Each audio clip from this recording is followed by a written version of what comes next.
We all make mistakes. None of us are perfect. And there's no relationship that's perfect. And we have to live with imperfections. And the idea of having dignity in a relationship and respecting another person's point of view.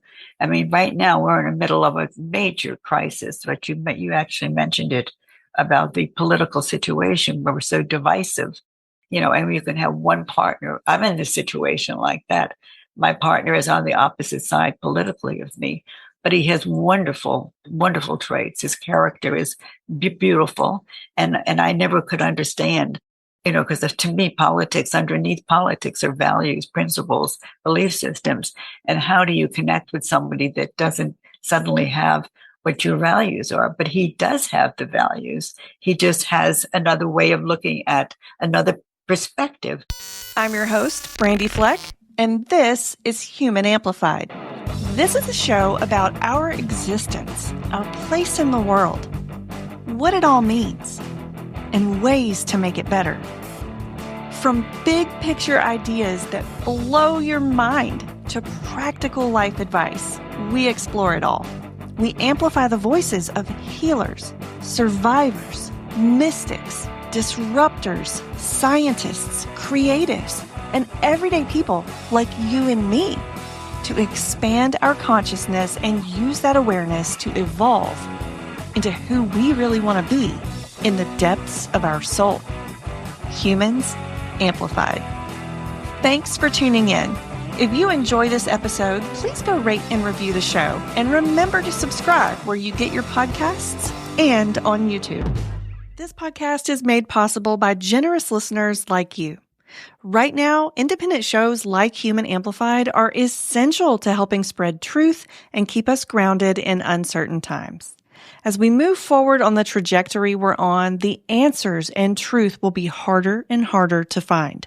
So, supporting small businesses, local community engagement, and independent media will help. If you feel so inclined, you can donate to help keep this show and our mission of amplifying humanity going by making a recurring or one-time donation of any size at humanamplified.com/donate. For the links mentioned throughout this episode, check the description box on YouTube or the show notes at humanamplified.com/episodes/131. What does being human mean to you? All right. So I'm glad you really clarified it by what it means to me, because if you would ask people who are authorities in primatology, like Robert Sapolsky, and he's an author, a neuroscientist, a primatologist, professor at Stanford University, and he would have a much different response to that question than me. So from my personal and professional experience, being human is really first of all, you need to have other people in your life, which is not different than animals that live in community. So in many ways, we are a lot like different species, animals. We have some of the same qualities, aggression. They kill people in their communities. We do the same. We have empathy, and so do they. We live by the golden rule, I hope, do unto others. We learned this in kindergarten, as you would have others do unto you. And so in many ways, the theory is that he is right. Except in one area, he believes in no free will. And I do not. I believe we do have free will, because if I didn't believe that, my 47 years as a therapist would be a sham, because I have been lucky enough and excited enough to see changes in people due to the plasticity in our brains, and to see people come out of the past, the wounds, the traumas, and to be able to have this personal growth and development. I think that really identifies human beings, to be able to have a sense of humanity, to be able to have the ability to communicate and articulate, and to be able to be compassionate, to have a sense of purpose, like I mentioned a moment ago, and a sense of passion, a connection, which is one of the most important things in humanity, because we need other people. We need connection. And to be able to have this ability to do growth and to have a sense of development, so that we can also have a change of perspective.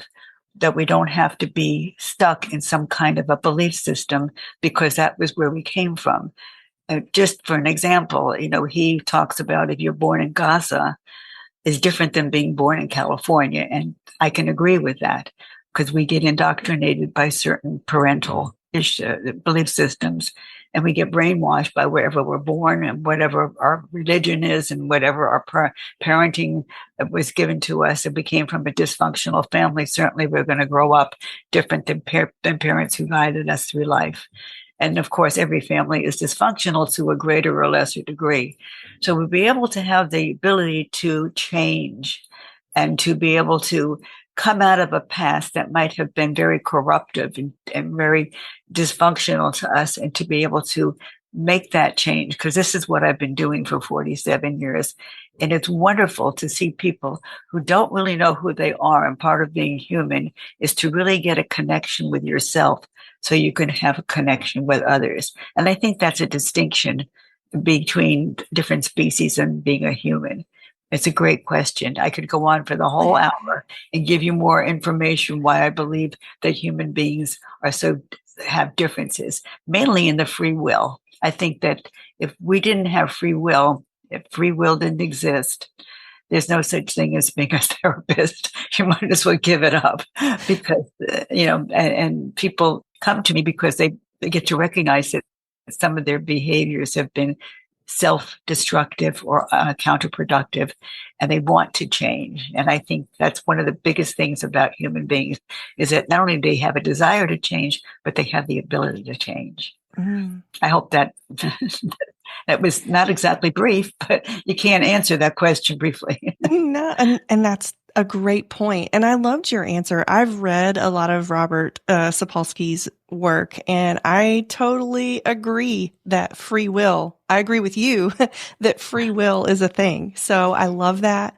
And I love how you mentioned that you have to, as humans, connect with yourself first before you can have real connections with other people. I think sometimes people miss that. Well, we can even take that to the next step when it comes to couples. And say that you have to have a sense of autonomy. Who am I? Why am I here? Before you can have intimacy. Oh. You can't have intimacy without autonomy. So I think that if that's a very important thing, is to be able to know who you are, why you're here, what's your purpose in life, who have you hurt, who have you made amends to, and who have you forgiven, people who have hurt you. Which is, it's very distinctively different than the animal kingdom in many ways, more than I can even share with you. It's pretty obvious. So, yeah, everyone. Today we're talking to Joan Childs, coming to us from Hollywood, Florida. Joan Childs is a renowned psychotherapist, author, and relationship expert with over 47 years of clinical experience. As a pioneer in encounter-centered couples therapy, Joan has dedicated her career to healing fractured relationships and guiding individuals towards self-actualization. Her therapeutic journey has included individual, couples, group, and family therapy, earning her certifications in transformative modalities such as EMDR, hypnosis, and inner child work. Joan's book, Do You Hate the One You Love?, is a profound exploration of the complexities of modern relationships.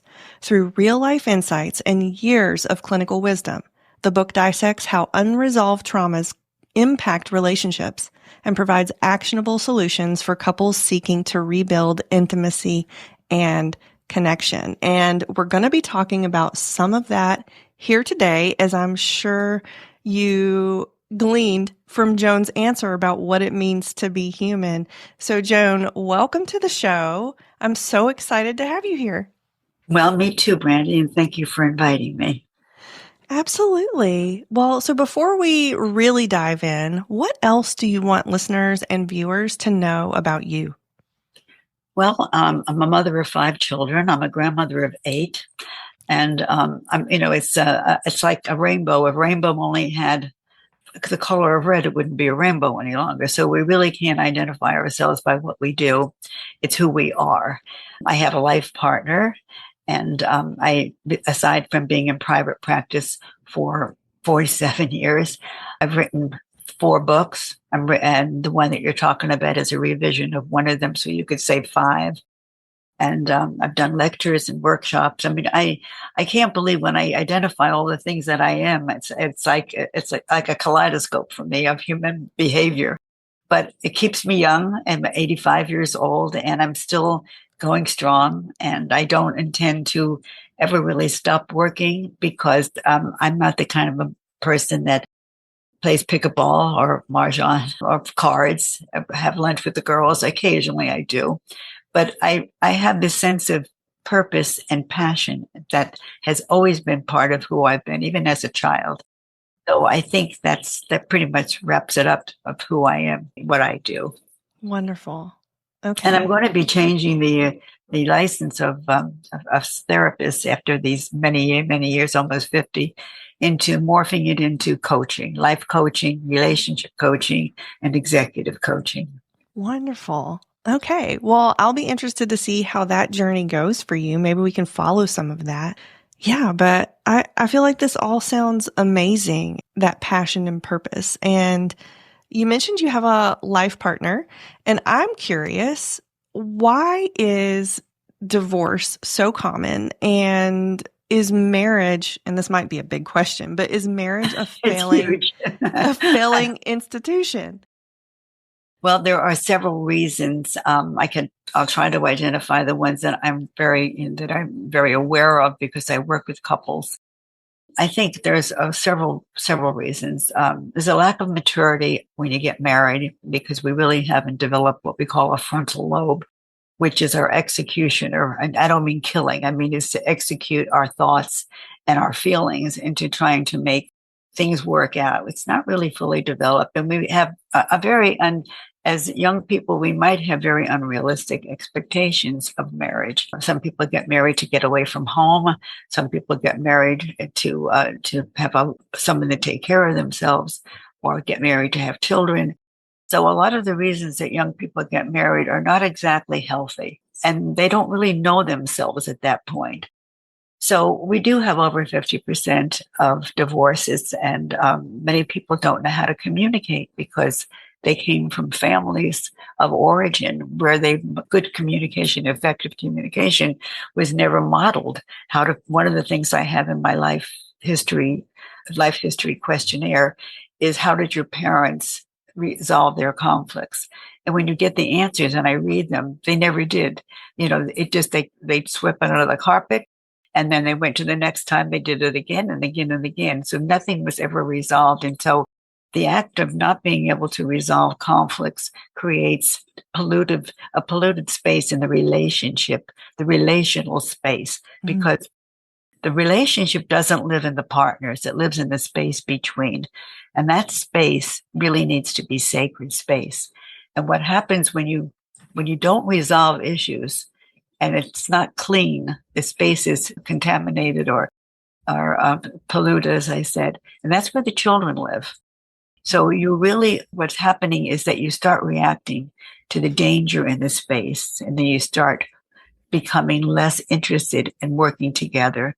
And then the love that you had under the chuppah, as we call in Jewish weddings, but they have the altar.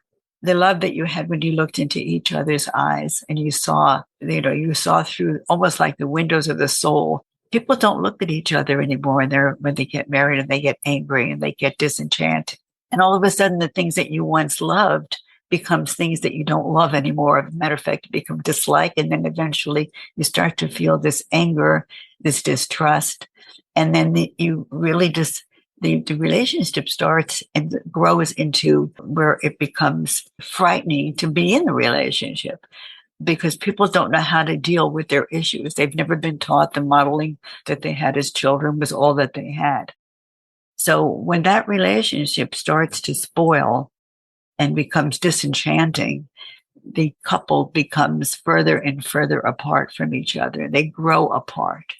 And then when they don't get their needs met, they look for those needs being met outside of the relationship.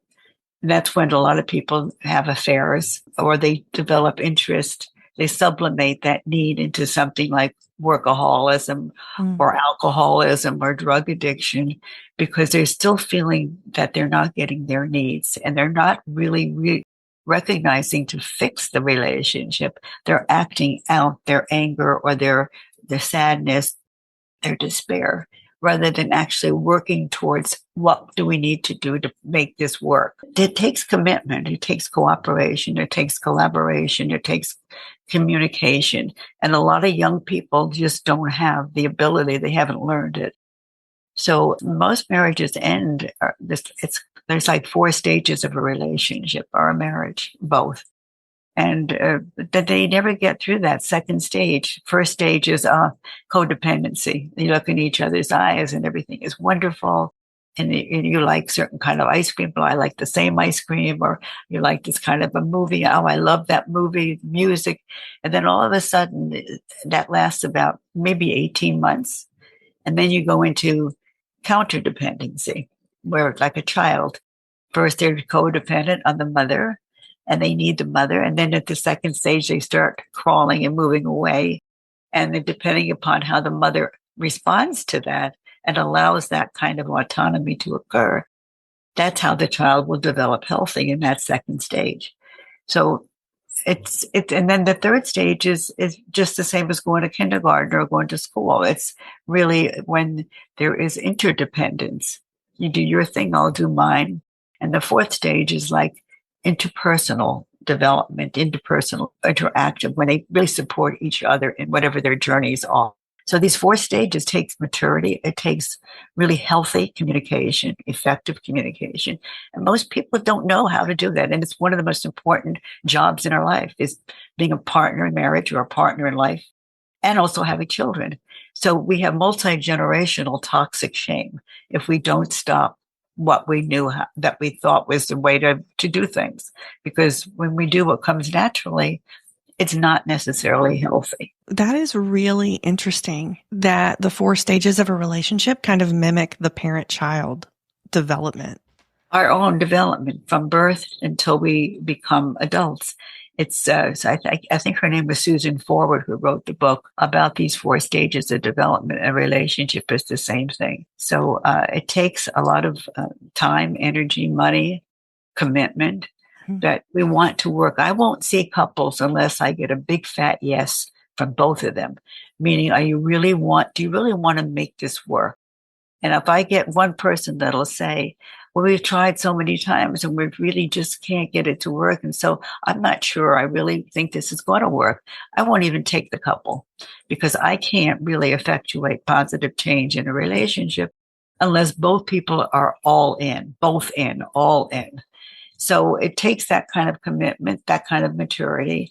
And when they realize they've had 10 or 12 or 15 years invested in the relationship, there's a reason to try to make it work, because if all they're going to do when they get out of the relationship is copy it with somebody else. And what we have in statistics is that when first relationships break up, let's say 50%, the second relationship breaks up even faster and more, and the third even more. So it's best to get it straightened out while it's right in your first, if possible. Because and then some relationships you really can't fix. There's no question. If people are being abused, whether it's physically or mentally or gaslighting, whenever there's one couple where we have a real serious, the partners have a serious character disorder or personality disorder like narcissism, where they're really being hurt continually and feeling less than and putting down all this time. And they can't, and certain partners don't want to change because they like who they are. And so you cannot really fix something that's really, when both partners are not all in to fix it. They have to be mentally healthy to a certain extent also. It's a conundrum. There's no question about it. Gotcha. And that makes a lot of sense, that you can't affect change if both partners aren't fully committed. And so you mentioned that in situations where there is some form of abuse or certain disorders, that it might not be repairable. Right. Are there other times or situations where a relationship is too far gone to be repaired? Well, I'm sure there are. And the big thing is the commitment that because it's painful, it's work, it takes time, it takes money. It's another investment. But I've always believed when you invest in yourself, you never lose. But and not only in marriages, in anything. But there are times, when a lot of marriages break up because some of the acting out behaviors, whether they're addicted to drugs or alcohol or workaholism, whatever, anything that is an addiction, the other partner really can't feel the connection any longer with their partner because they're not dealing with the essence or the authenticity of the partner. They're dealing with some kind of a survival self, a survival suit, a false self. I will not see anybody, even in individual psychotherapy, if they are not clean and sober. And by that I mean not just alcohol and drugs, gambling, whatever the addiction is, they have to really work on that first because you're not dealing with the person, the authenticity rather of a person. You're dealing with their survival suit because underneath the survival suit is the essence of the person. So that's the first thing they have to do. And if you're in a relationship where one person is in a serious addiction, whether it's pornography or whether it's sex and love addiction or acting out with affairs and they can't stop, and there's a lot of relationships like that. In my book, I talk about that. I've got a couple of chapters on what you're asking me. So there has to be a willingness. There has to be, like I said, a commitment. Because it does take a long time. It isn't like you're going to go for 2 or 3 sessions and all of a sudden, it's better. It's not. Because most people bring the unconscious wounds and traumas of their childhood into their marriage or into their relationship. And that gets acted out one way or the other. And that destroys. It's offensive to what they're trying to build. It's counterproductive. So they have to work on themselves, but it can be in the context of working in the relationship, a couples counseling. It does hint, the way I do it anyway, is it does really work with the individual issues that are infecting the diseases that are going on, the emotional diseases that are going on inside that relational space that's supposed to be sacred. This is according to Martin Buber, the famous philosopher. And Freud talked about the need to repeat. He called it repetition compulsion. So people unconsciously choose partners that are not too unlike one of their parents, who they either identified with or which one they identified with. So many of them are really marrying their mothers or their fathers and repeating, the behaviors of what they're familiar with, which was their family of origin. So, and they're not even aware of it until you point that out somehow. Where did this happen before in your life? And then suddenly an aha moment. Well, my father used to behave like this, or my mother never treated me with any respect, blah, blah, blah. And then they realize that there's like a connection, that picture that they give children in kindergarten to connect the dots. Then all of a sudden they see a giraffe. Well, they get an aha moment. They recognize that this is something that happened to me when I was young. And then you've got to clean up the past. There's certain modalities, like you spoke about, that we use to try to discharge the anger, the sadness, the despair, the hurt, because anger actually doesn't come. It's not a primary feeling. It comes from being hurt. When you get hurt, you get angry. And it's very much of the human condition that when somebody hurts you, you get angry. And that has to be resolved. That anger stays inside as you get older. The hurt stays inside. And it infects, the illness of the relationship if we don't clean it up. It's something that's been there for a long time. So again, that's a long answer to your question, but it's a very good question that you asked me. Yeah, that's great. What are some examples of how you would clean up that space, the relationship space, right, that is infected with trauma? How would you do that in couples therapy? Well, I was trained by a wonderful mentor, Hedy Schleifer, who talked about what they called centered transformation therapy. You put the couple in 2 chairs looking at each other with about 18 inches of space between them. And I'll sit between them, not in the middle of them, but outside of the 2 of them. And the whole process of crossing the bridge to the other person's neighborhood and learning about their language, the landscape of their face for the first time, because many of them, when they argue, they don't even look at each other. And I have to teach them the art of presencing. So I'll start by having them just spend about 4 or 5 minutes just looking into the eyes of each other, holding each other's hands with a little space between them, having the woman put her legs into her partner's legs. So there's a connection physically, hands, legs, and focusing. And when I say woman, it can be a gay or a lesbian couple also. And you want to make that very clear that it's any couple there together. And they have to spend about, like I said, 3, 4, 5 minutes focusing, just looking in the eyes and not saying a word. And you'd be amazed how that triggers emotions, just looking into the eyes. And then I'll say, see if you can see the little girl in her eyes.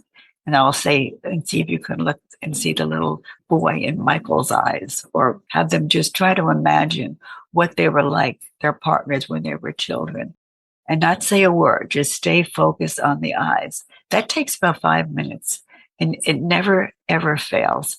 Tears will come up on both partners, and suddenly there isn't a connection again, which has been dissipated over the years that they were together. So it's the first form of connecting. And then the process of crossing the bridge. One person is a host, one person is a visitor, and the host will invite the visitor to come over to her or his side and take them down a street called anxiety or abandonment or fear or aloneness, anything that one word. There is an economy of words in this process. So it isn't like watching a tennis match where one person says, well, she never listens. Or, you never listen to me. Well, I always have to try to make you listen, but you don't know how to listen. It stops that. That's something I don't even have anything to do with, because they're only allowed to say 5 to 8 words. So if she's the host and she invites her over, and I'm only using a heterosexual couple as an example. It works, like I said, with gay and lesbians also, or any couples. You can fathers and daughters, fathers and sons, mothers and daughters, mothers and sons, any couples, even business partners. So, the host will invite the visitor, and the visitor, she would say something, just as an example. I'd like to invite you over to my neighborhood on a street called Loneliness. And his job is to say, thank you for inviting me. I'm coming over now. I hear that what I heard you say is that you would like to invite me over to your neighborhood down a street called Loneliness. Am I with you? And then she says, yes, you are. And he says, I'm coming over now. And me as the therapist would say, okay, I want you to imagine you're taking an imaginary bridge and you're crossing over, leaving everything that's yours behind you. And all you need to do is take a plastic bag with a passport. And I'm going to be the customs agent to make sure you're not bringing any of your stuff over to her. Once you land there, you are in her neighborhood. You were going down a street called Loneliness. And so I have them visualize a brain bridge. Well, it's not even a brain bridge is actually true. The brain is the only organ in our body that cannot self-regulate. We need another brain in order to self-regulate. So I have them imagine they're walking over a bridge and they're landing in her neighborhood. And he says, I'm here and I have all the time to be with you. She says, thank you for coming. And on my street of loneliness, I feel that we're not connected. That's all she can say. And then he has to say, what I heard you say is that on your street, in your neighborhood, on your street of loneliness, is that you have a feeling that we are no longer connected. Am I with you? And if he says it just the way she says it, she will say, yes, you are. And then he says, tell me more. And she's only allowed to say, remember, 5 to 8, maybe even 10 words at most. It's been so many years that you haven't been home for dinner with me. Or it's been so long since you've told me you love me. Or it's been so long since we had special times together. Or it's been so long when we've made love. Anything that she wants to say, but that's it. And then he says, so what I heard you say, this is a listening skill now, because he has to really be aware. And if he says something that's not exactly like that, but almost like that, she's supposed to, because I have to give them instructions on this. So she's supposed to say, meanwhile, I'm sitting right there and I'm having them look into each other's eyes the entire time. And if they don't, I will take my hand. I don't know if you can see this, and I would go to point to keep your eyes on her eyes. She has to keep her eyes on his eyes. And they cross over the bridge, and he has to repeat. And if they don't say exactly what she meant, she'll say, you, when he says, am I with you? She will say, almost. What I really need you to hear is blah, blah, blah. Then he has to repeat that again. So it isn't much dialogue. It's very specific. And this will go on. And then at some point, somehow magically, it goes into the unconscious a little bit after a while, because they're not just really talking. It's not talk therapy. It's really encounter. He encounters her. That visit is an encounter. Somehow he will say, or I might say, this is when my part comes in. Has there ever been a time in your life when somebody never really had made you feel so lonely? And boom, you go right back to childhood.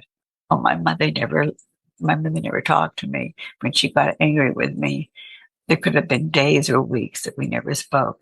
So now you're back in the inner child work. It goes on and on, just like that, back and forth, back and forth. And there's a lot of expressions, a lot of emotions that come up. He gets to see her pain.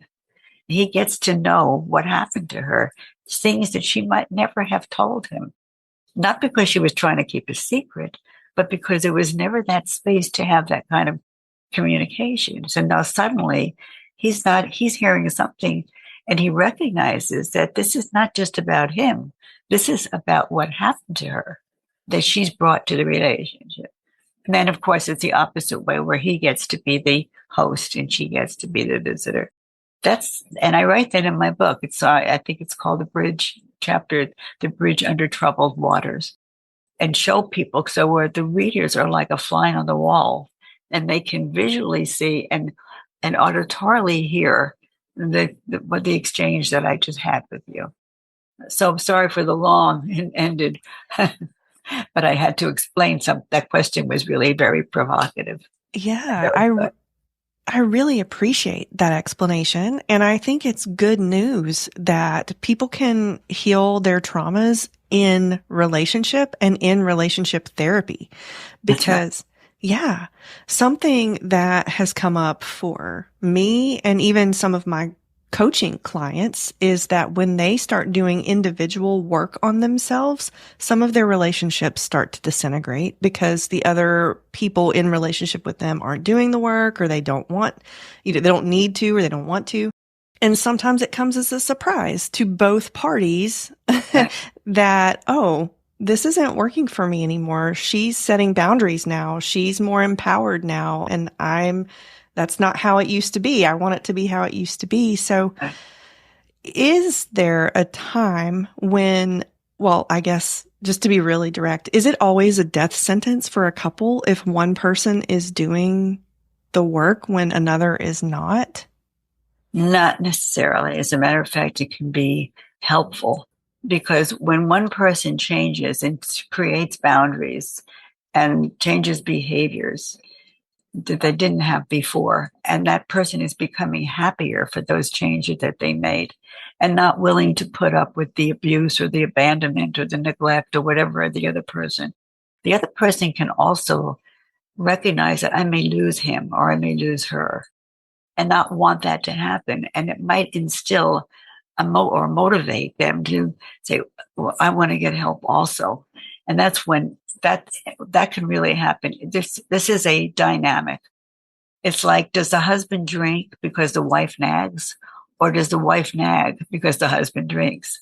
So it's got to be, it doesn't really matter. If one person if he stops drinking, she will stop nagging. And if she stops nagging, that person might consider drinking because there's a positive reward for the change of one person's behavior. I'm seeing a lot of clients now where there's the same thing that you just identified. Well, she used to be much more submissive and willing to do things that I want her to do. And now she doesn't do the same things anymore. So if anyone has any kind of intellect, will say, what's going on here? Now, I don't want this to continue, rather than I want her to be the way she used to be. If they are a narcissist, they will not usually do that. They'll say, this is who I am. You don't like it, then, there's the door, baby. Don't let it hit you in the ass. So it depends on how well developed and how healthy the other person is with behaviors, because we all have behaviors as human beings. You're going back to your primary question. What is it like to be human? We all make mistakes. None of us are perfect. And there's no relationship that's perfect. And we have to live with imperfections. And the idea of having dignity in a relationship and respecting another person's point of view. I mean, right now we're in the middle of a major crisis, but you actually mentioned it about the political situation where we're so divisive, and you can have one partner. I'm in a situation like that. My partner is on the opposite side politically of me, but he has wonderful, wonderful traits. His character is beautiful. And I never could understand, because to me, underneath politics are values, principles, belief systems. And how do you connect with somebody that doesn't suddenly have what your values are? But he does have the values. He just has another way of looking at, another perspective of looking at. I don't know if your patients, if your people can see this, but I'm going to hold it up and I'll read it. Everything we hear is an opinion, not a fact. Everything we see is a perspective, not the truth. So if you look at this, you can see one person sees 3 logs and the other person sees 4. Can you see that? Mm-hmm. So everyone has a different perspective. If you have a love relationship and you want to maintain the dignity and the integrity of the relationship, you have to really realize that you must have respect for another person's, not necessarily that you respect their opinion, but you respect them for having a different opinion. And you can't let that corrupt the relationship, which is what's going on right now in friendships. I mean, people are not talking to each other because of what's going on with it. And I don't want to talk about politics at all, but the divisiveness itself has cut people's friendships. People are getting divorced or separated or wondering, do I really want to be with this person? Mm-hmm. When they can't really see the value that I have in X, Y, and Z. So the way, and this is serious. I don't think in my lifetime I've ever seen anything like this. And I'm 85, so I've been around since I was born in 1939, and I grew up in the 50s. When Eisenhower was president and Jimmy Carter was president, and even before that, when Truman was president, I never saw what we're seeing now, what we're experiencing. But if you want to maintain the integrity and 2 people are mature, they will learn that people do have differences.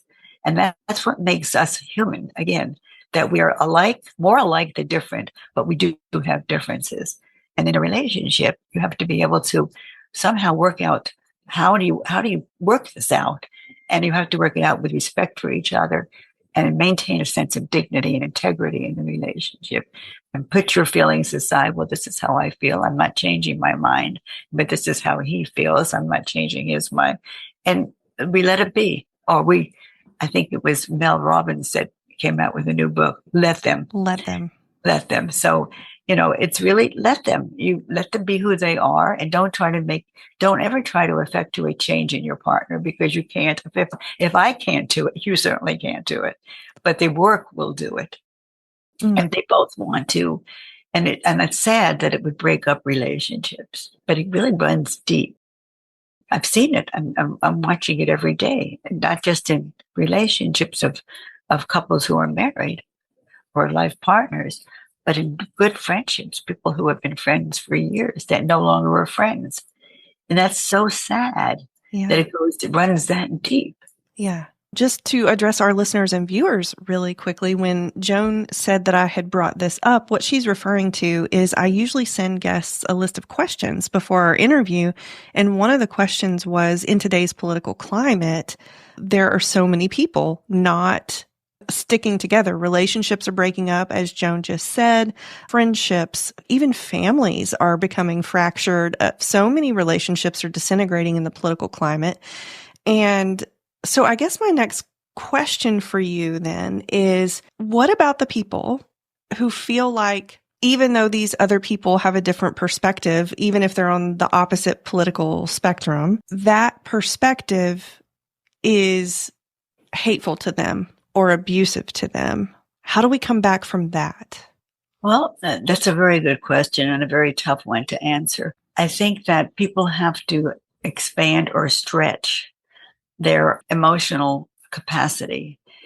It depends how much you have to look at the other things in the relationship. If the other parts of the relationship are healthy and loving and caring, that's in my relationship, it is. It's just, there's just too much to give up and to let one person in the world be powerful enough to destroy my relationship, because in 4 years, that person won't be here. So, I have to think about what's more important to me, my relationship or allowing a political difference break it up. And there's no question about that. I have more than I could possibly want in being connected to somebody who's a good person, who's a caring person, a loving person, loves my family. And we spend so much quality time together. Why would I let one situation have enough power to destroy that? I'd have to be crazy. It wouldn't be worth it. So you put up with the bad sometimes, or what you think is bad may not be bad to them, but just maybe, it's distasteful or uncomfortable. And what we do is we never talk about that. It's kind of like not part of we have to kind of separate certain things outside. So rather than, one person watching Fox television and the other person watching CNN, we don't impose you have to watch this, you got to get the other. So we don't go there. It's not worth it. You have to decide how important is that when you look at the big picture. You're not going to let one situation, a political situation or a person or the people who are not on your side to destroy your relationship. That would be the tragedy of tragedies, to allow something like that to interfere. You really have to kind of really be very strong, both people, and not want to hurt each other. So we don't make that an issue. We try not to talk about it. And it's hard today, because even if I don't turn on CNN any longer, which I don't, or any bias kind of media, it's really hard because you can see it on the internet. You can't get away from what's going on in the world because of technology today, even if you don't watch television. And, in my situation, being a therapist, I hear it from my clients. So I can't really get away from it. I just have to keep myself steady. This is a gauntlet that we're walking through. And right now we are in the eye of the needle. So it's how healthy are we to be able to keep forging ahead, putting aside our differences that don't really matter in our relationship. And I know people that are listening are saying, but it does matter. But if you make it matter, it will matter. If you can think of the positive things that you have that outweigh the negative, because no relationship is perfect, like I said.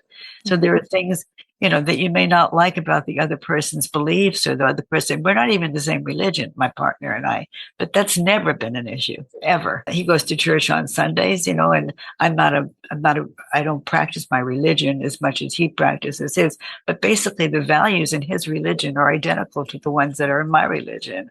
So we don't have that difference. This thing happened to be very unique, this political situation. Mm-hmm. It doesn't come across in any other part of our relationship. So why would I give it that kind of power to let it destroy what's so wonderful? I couldn't. I would be crazy to do that. Now, if there's more than that in a relationship, if it's a political difference of sides, and there's things that go with the values that are completely different, or the principles, or the belief systems, then you've got a real problem. Then you've got more than just different political ideology. So it takes that kind of distinction to be able to make it. Yeah, that's a really good point, because as you were talking, I kept wondering, well, what happens? So like, the political climate doesn't have to impact your relationship because you have similar values. But what if we reach a point where, say, they're going to get thrown into an immigration jail, and they're your friend or they're your sister, and you want to hide them in your house because you think that's the right thing to do, but your partner thinks it's wrong because they're breaking the law. Then what?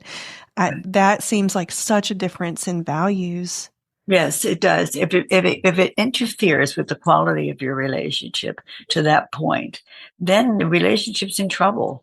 Because if you're not lined up all the way across, with your values and your principles and your beliefs, your do unto others as others would do unto you kind of stuff, then you got trouble. There's no question. And that's why some of these couples and friendships are breaking up, because they cannot really embrace that the other person has a different opinion or a different way of looking at something. In a mature relationship, a healthy relationship, you have to really decide, is it more pleasure or more pain? If there's more pleasure, you stick it out. If there's more pain, you get out of it. And that's where some couples have to break up, whether it's politics or anything else. Somebody's married to somebody or living with someone that's an active alcoholic. Is there more pleasure in that, or is there more pain? Mm-hmm. If that person doesn't want to affect change and becomes clean and sober, some people can live with it. I've had couples say, "I'll accept it." One side of the couple will say, "He's only dangerous or aggressive when he's drinking." I couldn't live with that, but many people do. They just go through all their lives never really making any changes. But that's their destiny based on their choice.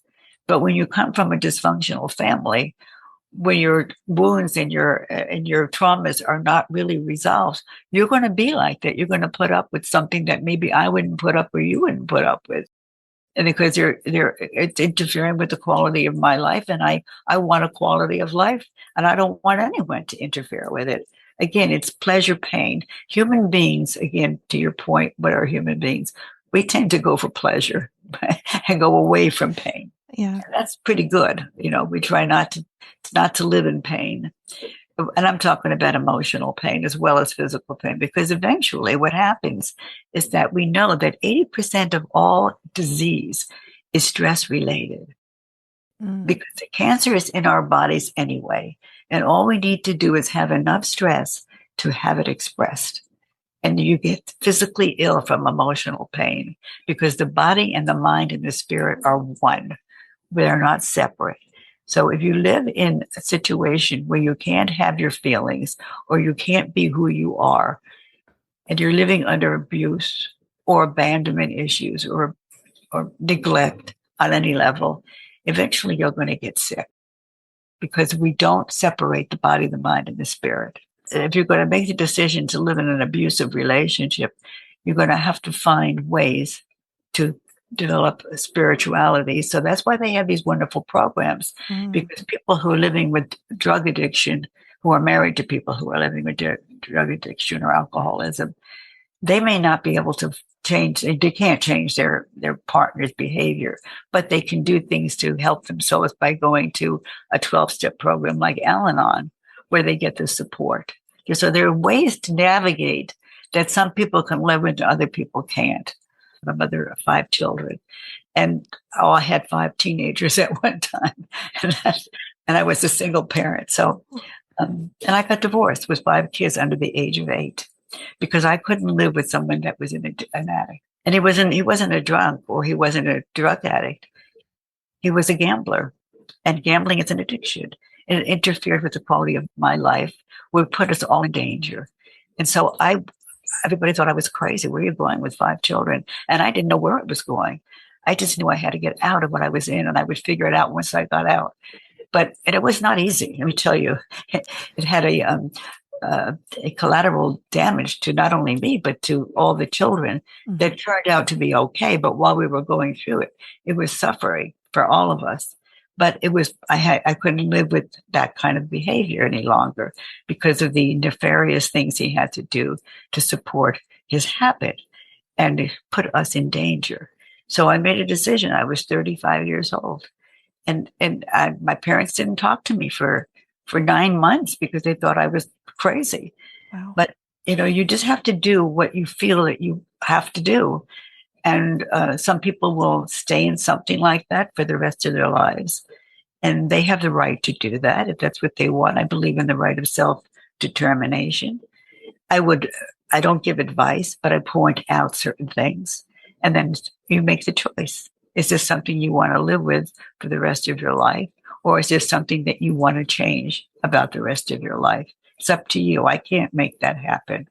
So during therapy, whether it's couples, and I will not see a couple where one person is an addict, particularly in a drug or alcohol addiction. Because again, I'm not talking to the person, I'm talking to the addict. So that has to go first. They have to be in treatment or at AA, or they have to be clean and sober for at least 3 months before I'll see them.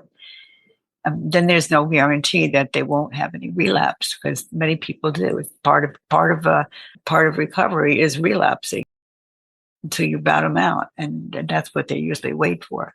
So there's so many mitigating circumstances to answer your question. There's no real definite, there's you just have the plethora of who you are and what you want, and are you willing to do some suffering to get out of the suffering?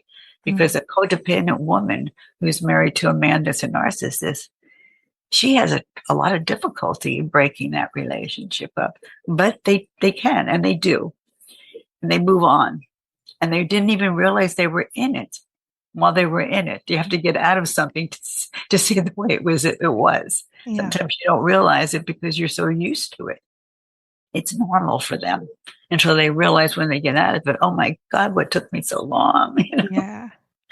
So maybe this will sum everything up. I'm not quite sure, but where is the line between love and hate? Well, I'm so glad you asked that question because, when you have, this is my book, by the way, Do you hate the one you love? Strategies for healing and saving your relationship. In this climate that we're talking about, this political climate, the word hate has become a very nasty word. Very nasty because of all of the hate crimes. But in our vernacular, hate is a very common word. I hate driving in traffic. Yeah. I hate being in an airplane when there's a lot of turbulence. I hate the way my hair looks today.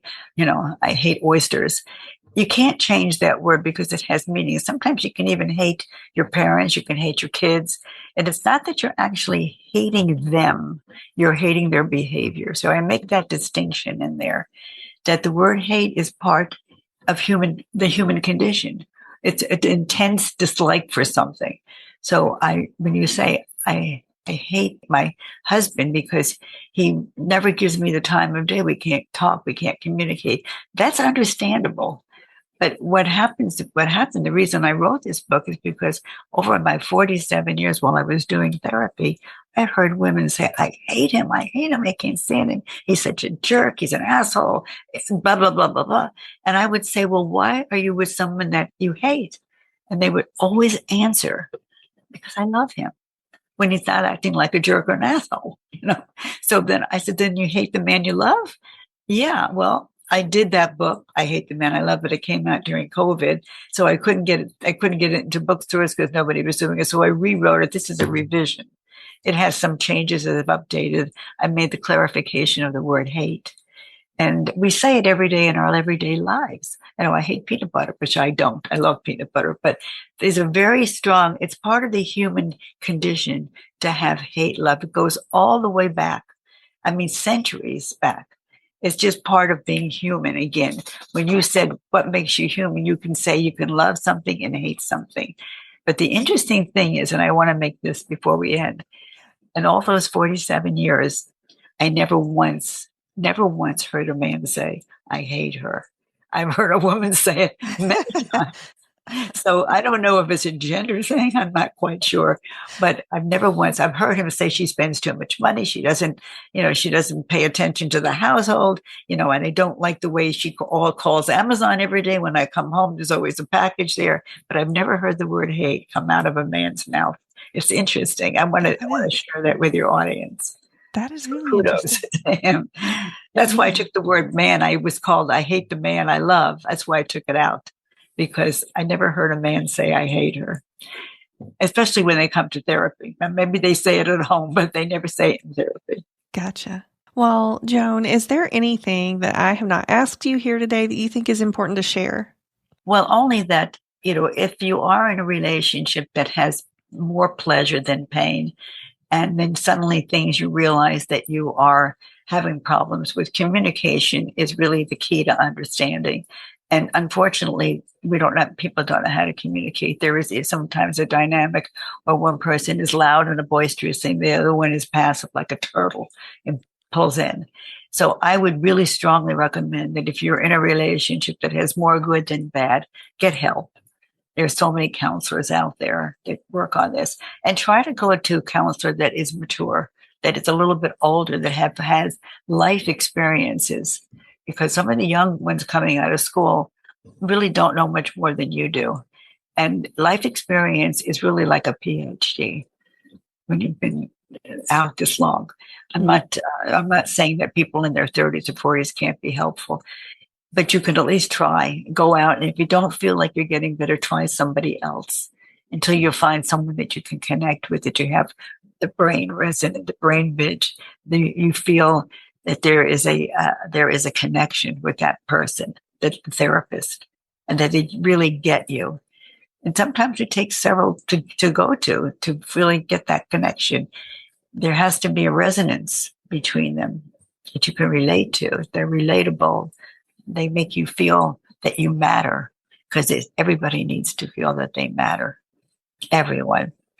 Because some of these people that come to counseling with me never felt that they mattered. They never came from what we call a secure attachment. So they repeat that pattern when they choose people unconsciously to give them the biggest nightmare of their lives, to help them work through their past.